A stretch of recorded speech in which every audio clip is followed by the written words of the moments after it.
Why? Let's go into the air.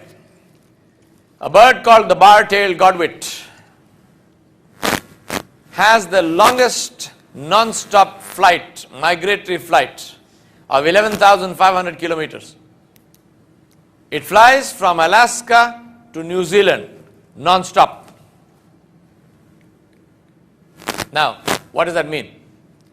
And takes 9 days and nights. I want you to put yourself in the data. What does it mean? What does it mean to fly non-stop 9 days and nights? It means the sun rises, the sun sets. The sun rises, the sun sets. The sun rises, the sun sets. The bird is flying. It means there is rainstorms, the bird is flying. It means there are snowstorms, the bird is flying. It means there are cities underneath, the bird is flying.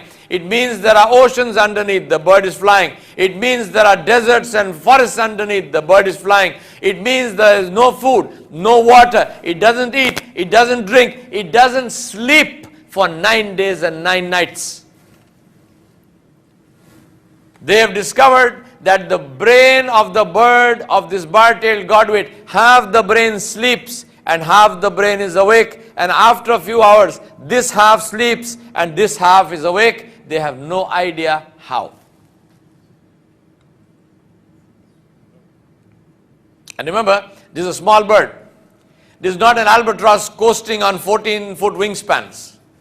It's not taking advantage of thermals.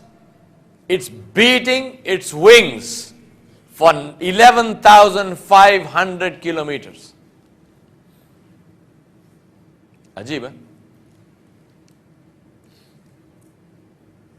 That's the map of from where it goes to where, and that's a flat. If you look at it on the globe, it's like that.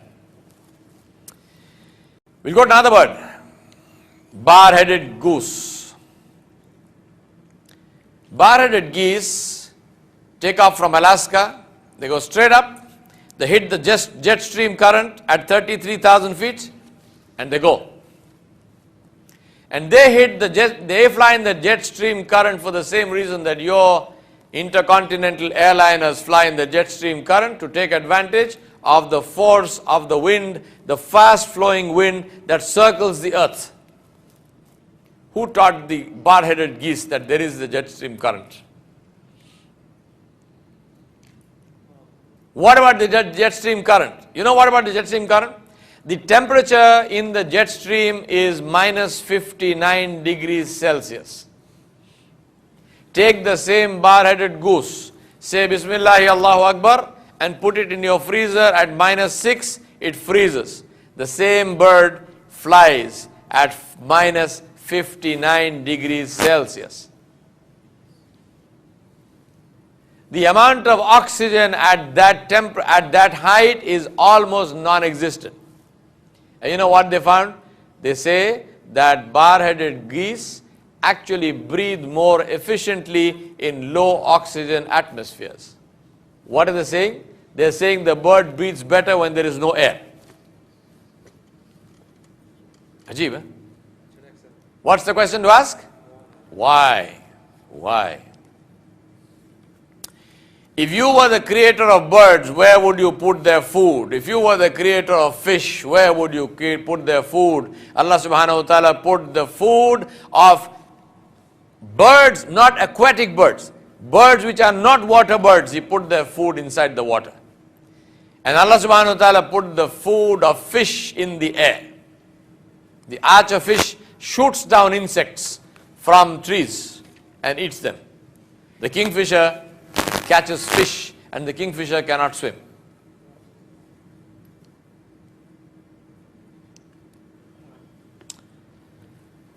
My brothers and sisters, what's the question to ask? Why? Let me tell you the story of another bird. The ruby-throated hummingbird. Ajib, the khudrat of your and my Rabb. The ruby-throated hummingbird is a small little bird that size. The female is slightly bigger than the male, and that weighs 4.5 grams. 4.5 grams. 1 teaspoon is 5 grams. So the bird is less than a teaspoon. It is smaller than a teaspoon. This bird lives in the forests of South America. In a previous incarnation, when I used to live in Guyana, I have seen this bird in the rainforests, Amazonian rainforests. It looks like a moth. The first time I saw it, I thought it was a moth because it buzzes, literally buzzes. It beats its wings at more than 1,000 RPM. And it is the only bird which can actually fly backwards. So it flies upwards, backwards, up and down like that because it lives on nectar from flowers. So it puts its beak into the flower and drinks nectar and flies backwards out of the flower.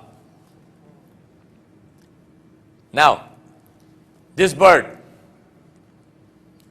migrates and it flies across the Gulf of Mexico. It migrates from South America to North America to the bank of the Mississippi River. Part of that migration, the whole migration route is 2,000 kilometers. Part of that migration route is clear across the Gulf of Mexico, a distance of 600 miles. It takes 26 hours to cover 600 miles. It's not a water bird. If it lands in the water, it becomes fish food. What is the meaning of saying it covers 600 miles in 26 hours?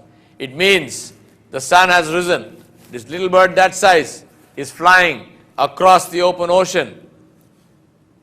Waves underneath, winds on top. Little bird is flying. The sun has risen. The sun is at the zenith. The bird is flying. The sun is setting. The bird is flying. The sun has set. Pitch dark night. The bird is flying. Middle of the night. The bird is flying. Does not lose direction. Does not lose speed. Does not lose energy. Doesn't stop for food. Doesn't stop for water. Sun rises again. 2 hours into the new day, the bird lands in the United States of America without a visa.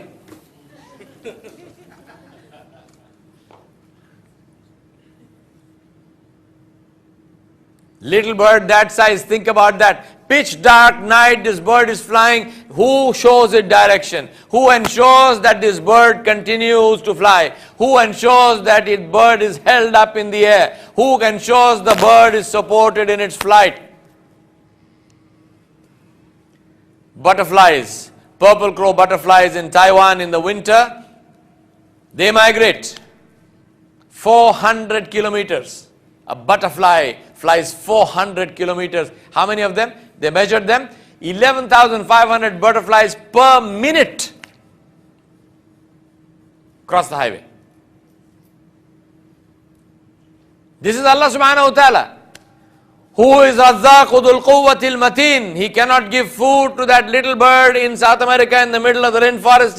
He needs to make it migrate all the way up to the bank of the Mississippi. He cannot feed the bar-tailed godwit in Alaska. He needs to send it down to New Zealand to eat. What do you think? So what's the question to ask? Why? And the answer is so that we understand the tafseer of his kalam, where he said, أَوَلَمْ يَرَوْا إِلَى الطَّيْرِ فَوْقَهُمْ صَافَّاتٍ وَيَقْبِضْنَ مَا يُمْسِكُهُنَّ إِلَّا الرَّحْمَنُ إِنَّهُ بِكُلِّ شَيْءٍ بَصِيرٌ. Pity on us that we teach the tafseer of the kalam of Allah subhanahu wa ta'ala as if there is no creation. And pity on the atheistic scientists who research in the kainat of Allah subhanahu wa ta'ala as if there is no Allah. Pity on both of them. How many of the people, how many of our students who are reading this ayah, who are memorizing the Quran and reading Surah Mulk, who are reading the tafsir of this ayah, how many of them know about the birds that Allah subhanahu wa ta'ala has created? They just say, who is it that holds the birds? Which bird? Name for me one bird. Tell me something about that bird. Zero. How will you be energized? How will you be electrified if you don't have information about what Allah subhanahu wa ta'ala has created? We have fractured the knowledge, my brothers and sisters. We have fractured the knowledge. We teach the knowledge in a way which was not meant to be taught. We teach knowledge in a way which is against the methodology of the Quran.